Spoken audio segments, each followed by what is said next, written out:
So we are going to make another project similar to this one using a product from Alfab.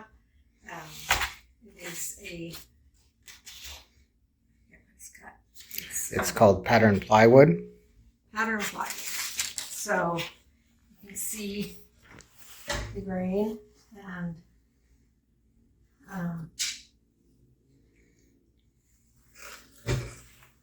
so we made this bowl out of, and just put it on the bottom.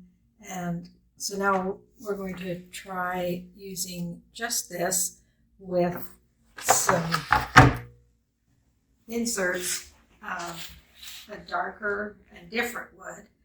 So we went through and kind of looked at some options of, did we want to have this wood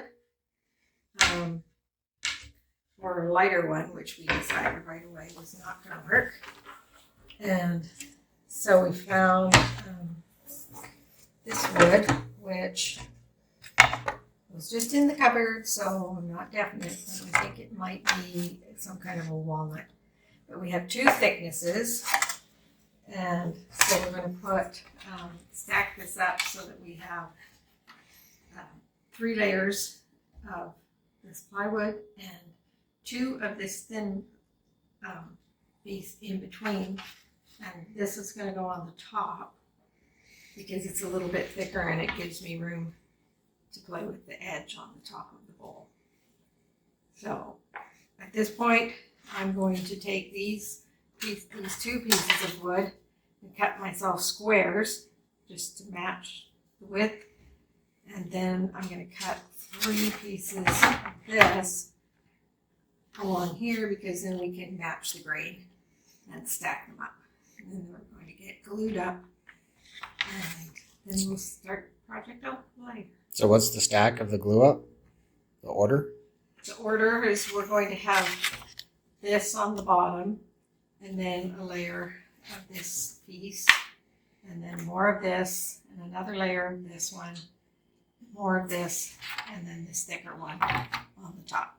All right. And we're making a bowl. A bowl. And the plan is to have same shape like that one? Similar shape. I design as I go, so this will be different. But we're going to have this on the bottom, and it's also going to show in the bottom of the bowl. Okay, so I've cut our pieces that are going to, our contrast pieces, and I just cut them the width that they were, and then I just rounded the edges slightly just so they don't catch on the lathe. I'd have rounded more off, but this is very hard wood. So it'll be interesting to see how this does on the lathe because the comparison of this hardwood, this is much softer. So, and I have this piece, which is actually a little bit narrower, but I just cut a square of that and cut the corners off so it will sit. I'm going to glue it up on here, and then I'm going to glue this on here, and then when I'm ready to part the bowl, actually I'm going to glue this on here, but I'm going to part this, not any of this good wood. So what I'm going to do now, so it's a buffer between your project piece and the chuck. well, it's a buffer, but this is also cheap alder. Okay. And so if I'm going to part my wood and just cut off a piece, then I'm going to part this. It's softer, and then I'll just sand off the bottom. So you'll see that at the end. So now I have these laid out, and I'm wanting to match these so that we get kind of this point in the center. And this one actually matches pretty close. We might have to just leave a little bit of space in there. But first I'm going to cut a strip across here, and then I'm going to line those all up so that these points are going to be in the same spot there on the wood when we're ready to.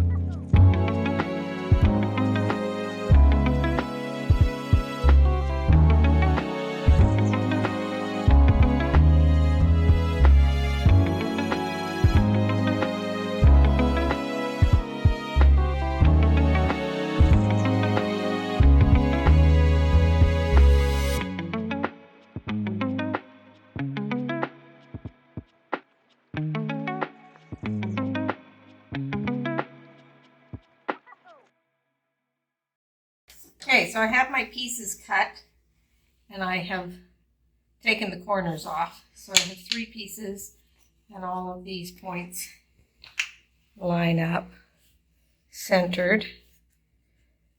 So then I decided to take the corners off of these 2 with the saw. Won't be as much. And then I have this piece. I think I mentioned this, what this is for, a little bit smaller. So this one, when I glue it up, I'm going to put a little piece of paper towel in there because that's where I'm actually going to part.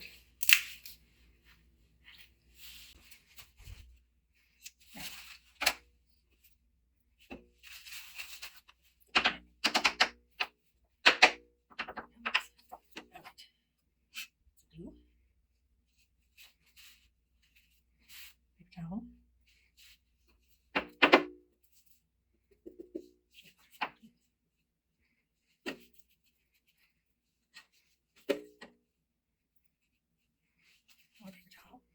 All right, so then we're going to put that piece on the bottom first.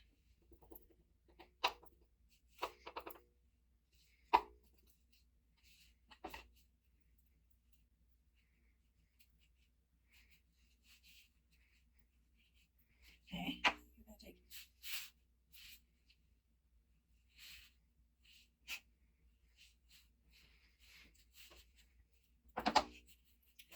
might have been a better idea to glue up all of these pieces and then glue that scrap piece on. These are going to wiggle around. So we want the thick piece on top. That's the thicker piece.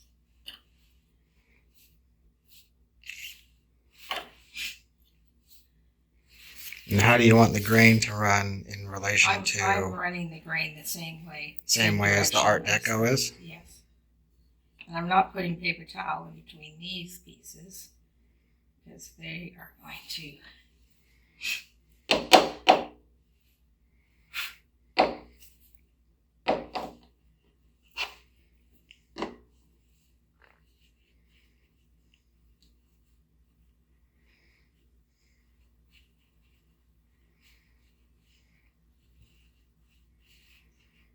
I want glue, but I don't want globs of glue sticking out. Okay, so which way did that?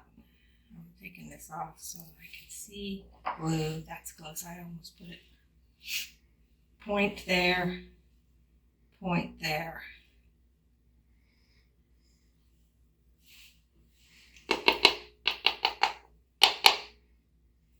This is a new project, so we're learning as we go here.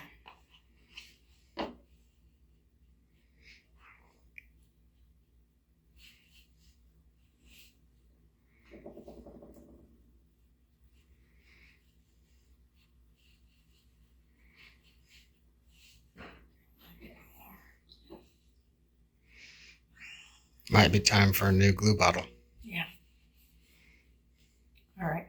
Okay. So now So a thin I'm just piece. gonna check, point, and another thin piece, same size.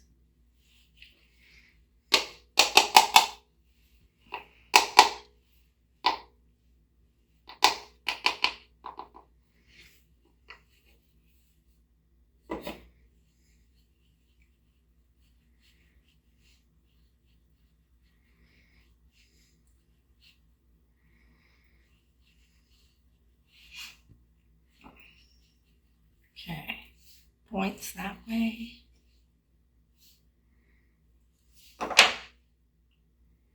Points that way.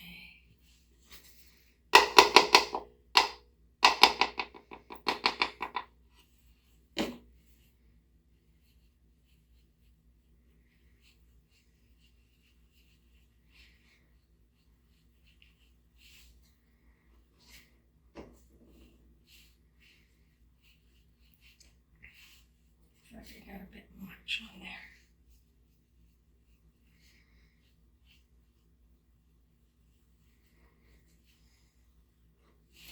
Okay, and then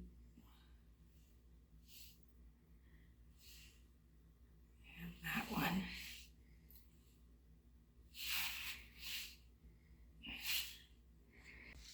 Okay, so when that's all a solid piece, then I'm going to glue that up.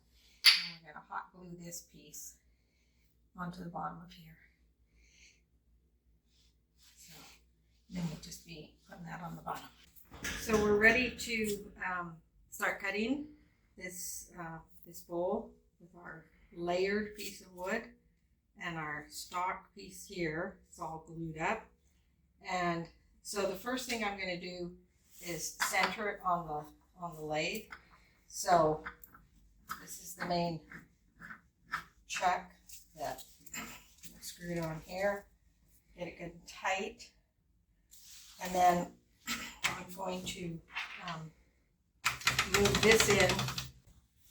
Okay, so I'm going to mark an X on here with this. I don't remember what it's called.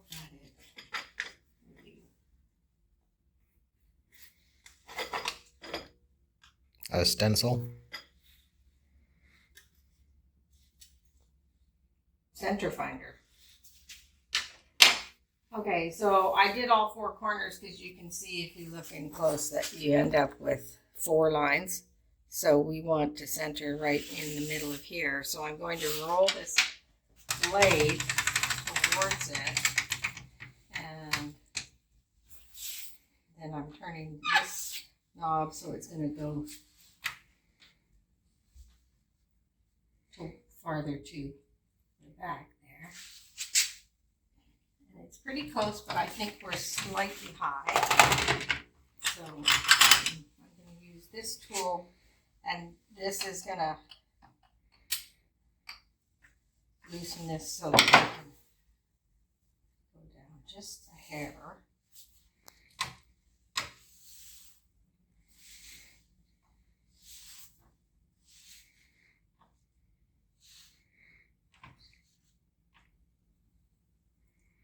It looks pretty good. And then you tighten it back up. Yes, and then I'm going to tighten it back up. So, and then I'm using this blade heading straight in, and it's actually just a tiny bit on an angle pointing that way, like slightly angled back, so that I can get into the bottom here nicely. And the angle of this is important because sometimes if I'm making a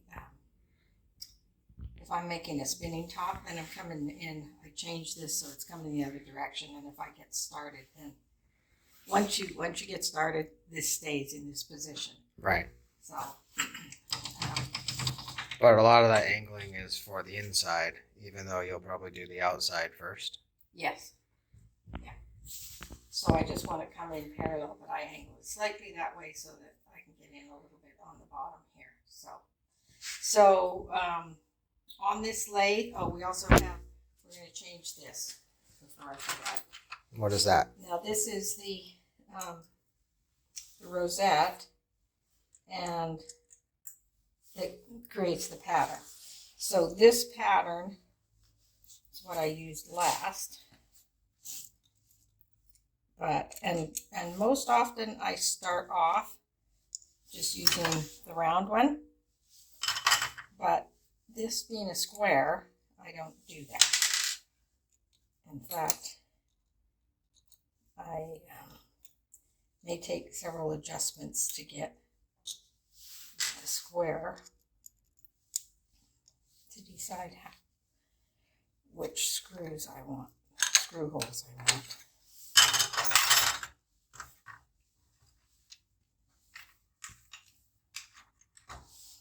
I want to lose my screws because they have nice flat heads on them. Okay. There it is. All right, so what I'm going to do is put this on here, and there's the 3 screw holes, and so I line it up to see which. That's not what I want, because this one is going more straight and that one's on more of an angle. That one is probably what I'm going to use. Let's just check the other set. No, that's definitely not what I want to use. Okay, so I'm just eyeballing this angle and this angle. Once I get it on here, play with that piece of wood.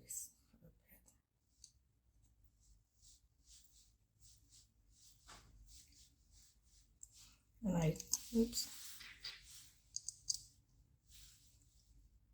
I don't tighten them all until I get all three in part way.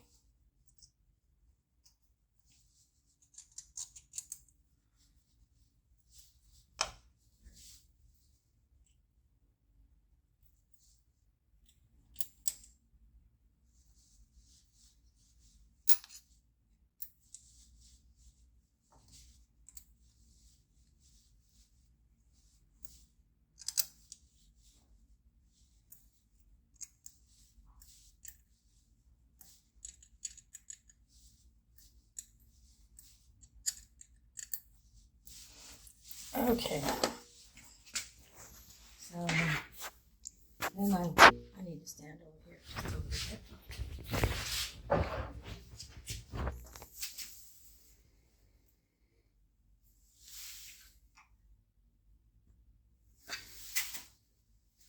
I can just cut that just a hair.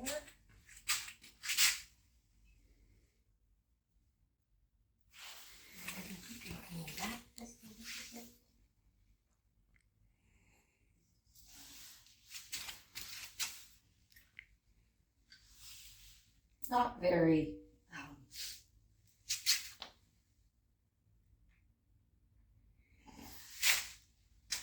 what's the term? Precision. Precise. But,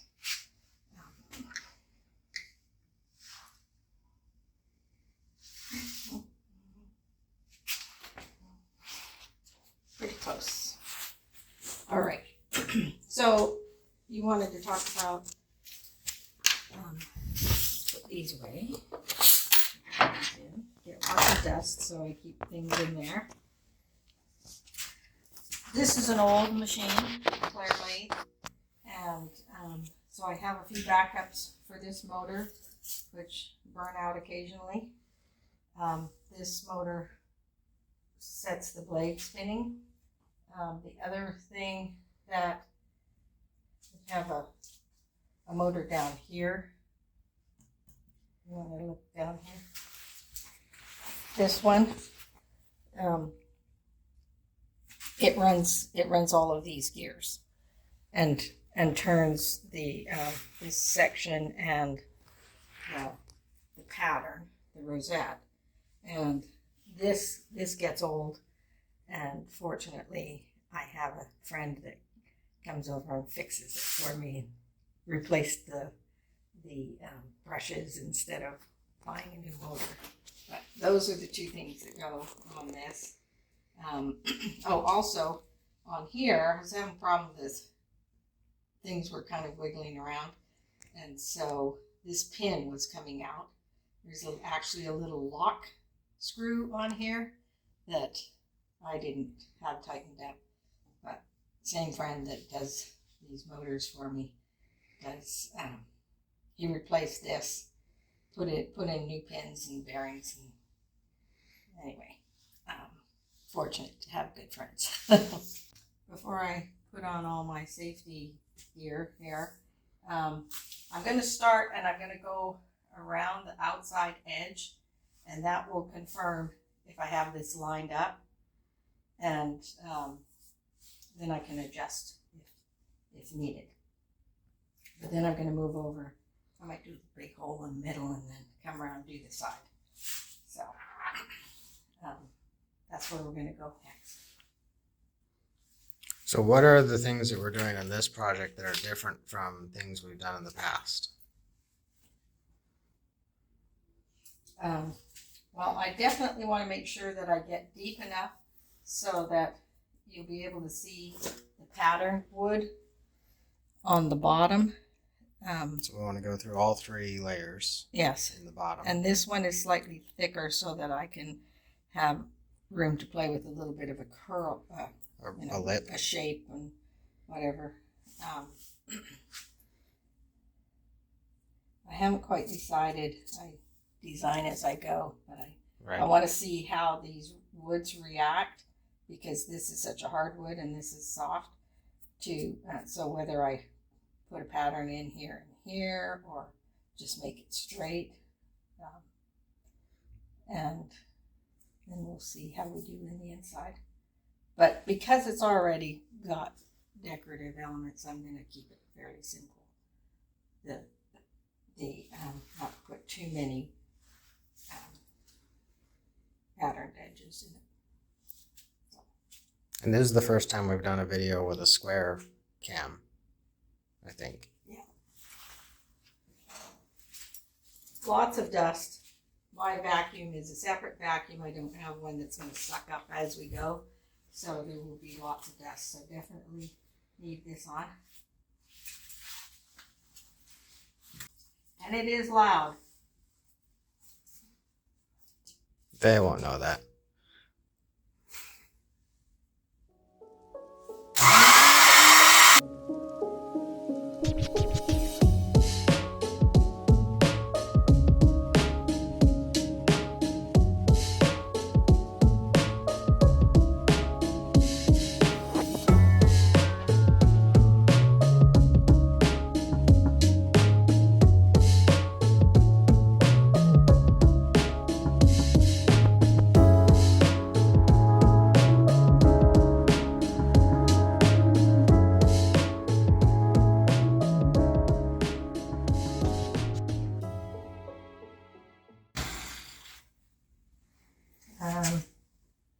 It's bouncing out after that.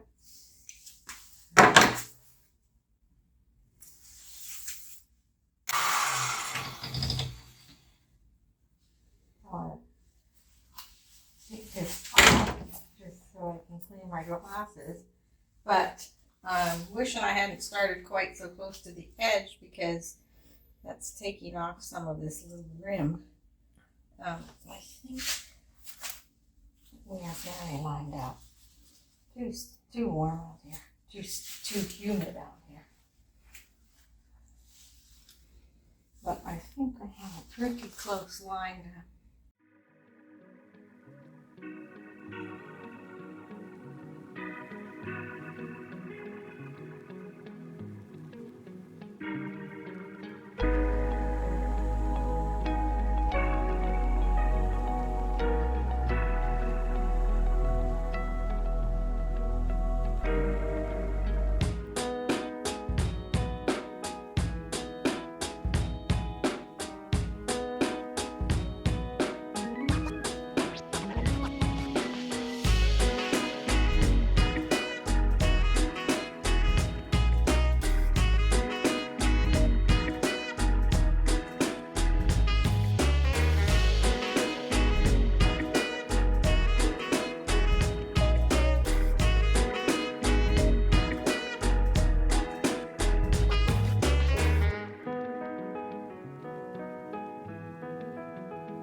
So on this pattern has a curve like this, and the farther you go into the center, it starts to curve the other way.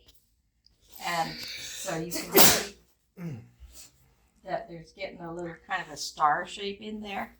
So we may end up with some of that on the bottom, but I'm shooting for more of the outside concave.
So I decided that I'm going to, because I'm going to dig in farther with the blade and it'll make a little curve. And so rather than just make it straight smooth, I'm going to put the curves into this part of the wood because you got some blowout on that edge. well, I got some blowout on not this edge, but a different one, but also because I don't want to weaken the spots where the glue is. I prefer to put it in there. And then also because I'm going to turn this on and turn it the other side. You know, this is going to make for some pretty curvature and patterns in the wood that'll just come naturally. Right. So. But also this top layer is. Yeah, this splintered off, so we're gonna. So this now means we are making sort of a more rounded edge rather than flat, and so we'll have an angle on there. Okay. So.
So we just got to the next layer of dark wood on the inside. This is the fun part of what I see while I'm building the bowl, that you have to be here, and sometimes it has pretty colors or shapes, and you just keep going and you see them all the way through. Get better light in there.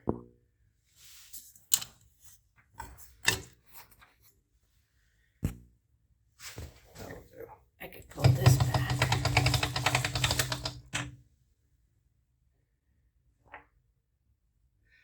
And this is also the first time that we've been seeing it. The pattern plywood being cut out from the inside of a bowl with all the curvature.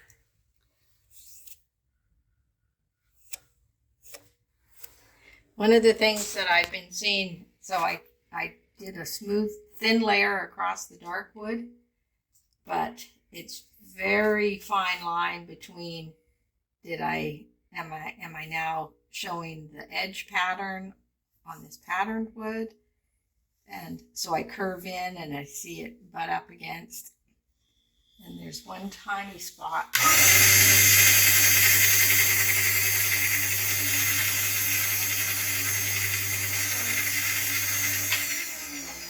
Here, where it's kind of like, okay, do I try this again? And then I have to go back in there.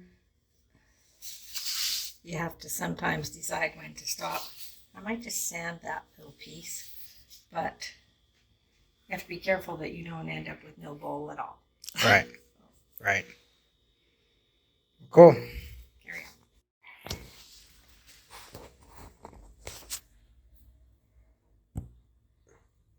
See how it's a little ragged? How what's a little ragged? The edge of the dark. Oh yeah. So I don't know whether it's going to smooth out. Well, that was helping a bit. So, decision. What do you think? Do we go in farther? I can slow the Yeah, I would go in. tool down and get past the dark and slow it down so it doesn't burn. I think it's so from a design perspective. I thought it would look good, but I'm kind of leaning towards that I don't like it now. Oh. I mean, if I could get it to, it might still have a little bit more, of a little bit wider band of the dark in there. I would still do it. Go through. I would go through. I Okay. think. So, but we don't have, we have a half an inch. I don't think you have to go very far in. Right. So I'm going to have to widen it out now. Okay. I think that internal dark band looks really good. From like the second band in. This Yes. one. So Yes, and then this is kind of the same size where it hits the curve. right. So I may do the top first. What if you were to go in but out Yes, a little I bit will- more? I will need to do Have that. a more of a pear-shaped interior. Yeah. Yeah. I think I might do this top edge now. Okay.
I could go in a little bit farther, but I like to have a little bit of weight in the bottom, especially because I didn't go too thin on the sides because I don't want this to be at risk of coming off.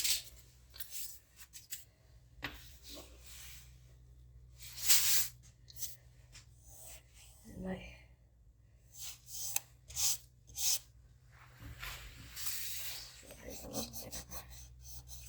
I think I might run through it with some steel wool. Okay. What do you think? That's good. Okay.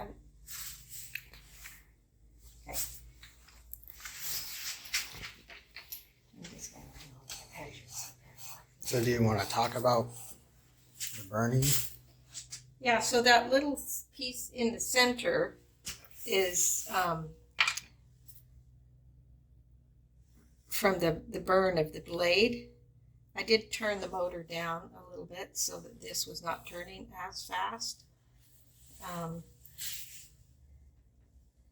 not really happy with these little spots, but I don't think, I think it might come up someplace else. Right here where this wood is not as solid as this. So, and I am going to put wax on it, so it'll a little bit.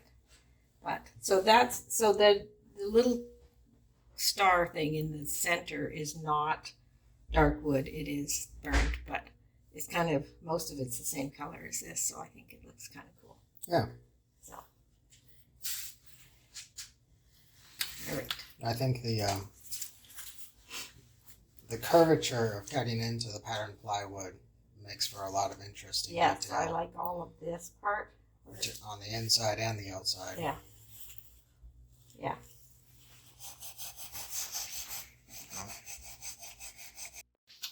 So what are we doing now? Well, once I turn this, we are done, regardless of what we think. So. Okay. So we've decided we like it? Yeah. Okay.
Almost.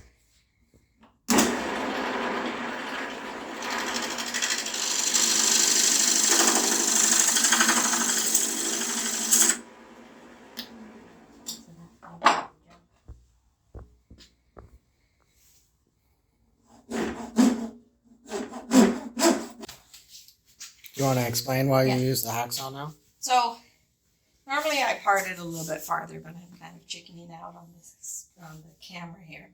But if you part, I always switch to the hacksaw after I've parted it, partially because this is a lot of work to suddenly have the bowl say, yes, I'm free, and it's flying around the garage. Because not only it might hit me, but it definitely will ding off and chip some portion of it.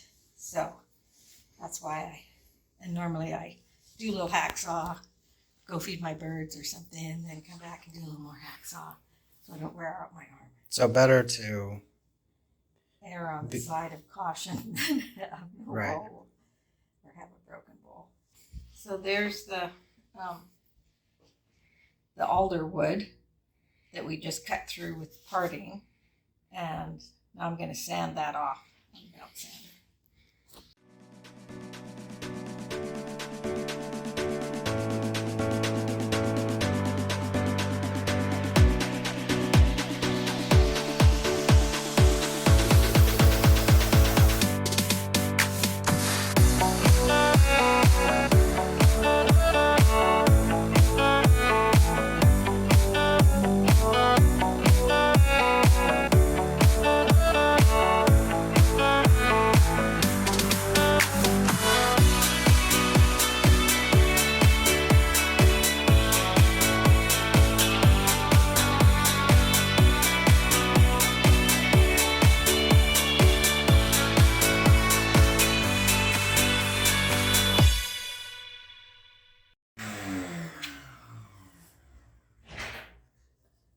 So,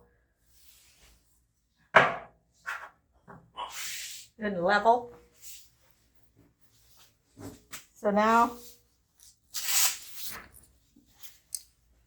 don't need these anymore. So now I'm gonna just do a little light sand in here, and then I'm gonna go through like 8 different grades of sandpaper across here.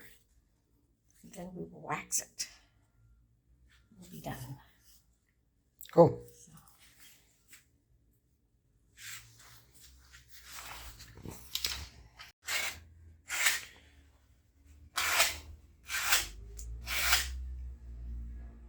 So when you're sanding this, you're primarily doing the bulk of the sanding just on the bottom.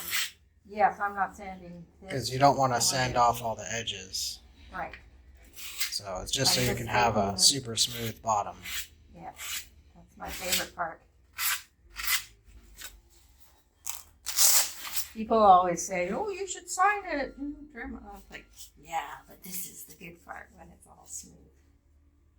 So I considered using this Yorkshire grit on because it kind of fills in little gaps on the wood, but it also darkens, and so we would have lost the contrast on here. So I decided the contrast was more important, but I am going to use this wax on it, and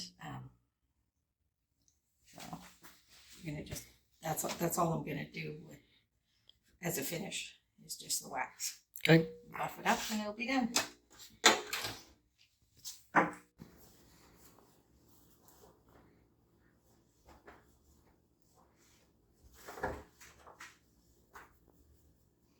You're gonna warm it up a little bit. Warm tones instead of. Also gives it a little bit more definition in the pattern. It's pretty close to dead on center on that piece. Oh, you know why? Because I did center them. Yep. But I probably didn't get my chuck exactly on when I glued them up. Later, I might not have got it exactly.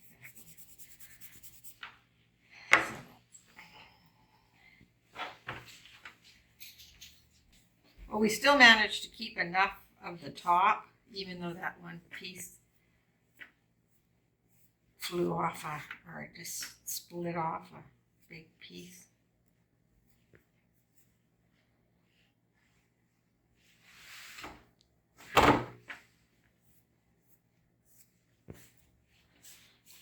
So what were lessons learned?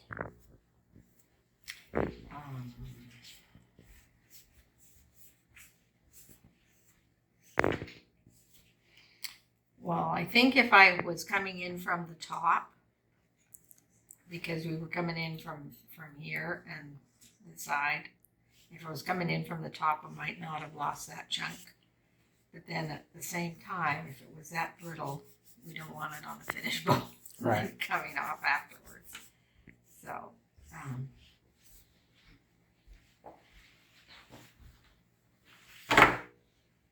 think I got one more side to go. I did, you know, at the beginning when we were gluing it all up, it seemed like a good idea to, you know, we did the stock piece and the chuck separately, and then got these all glued first. So usually I glue the whole thing up at one time, and then you're ready to go the next day. But it's almost like a two-step process to get these pieces all glued up and then get the stock piece and the chuck on later. If you were to do this again with more pattern plywood, would you choose a softer wood for the stripes? to blend, although this myrtle wood looks almost seamless in the joins comparatively, Right. because they're both so soft. So the color is a design decision, but yeah.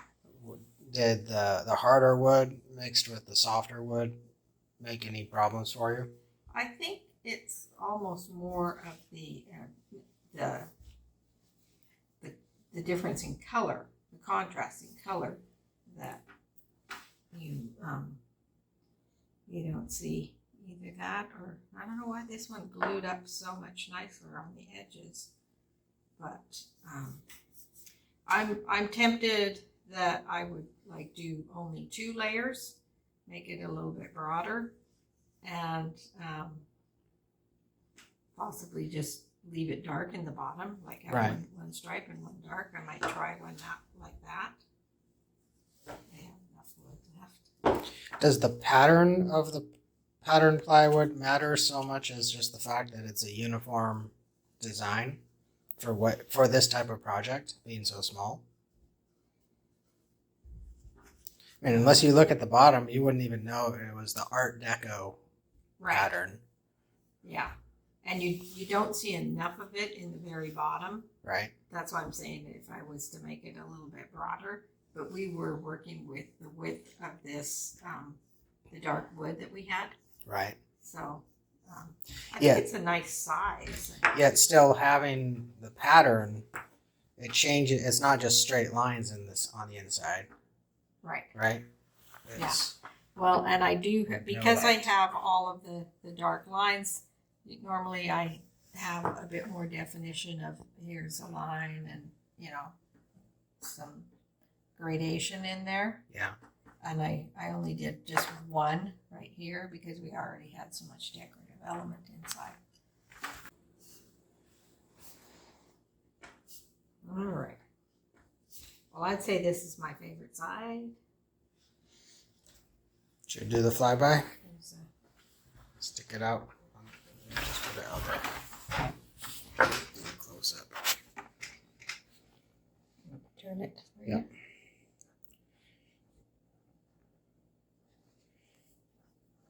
Should get a Lazy Susan spinning thing.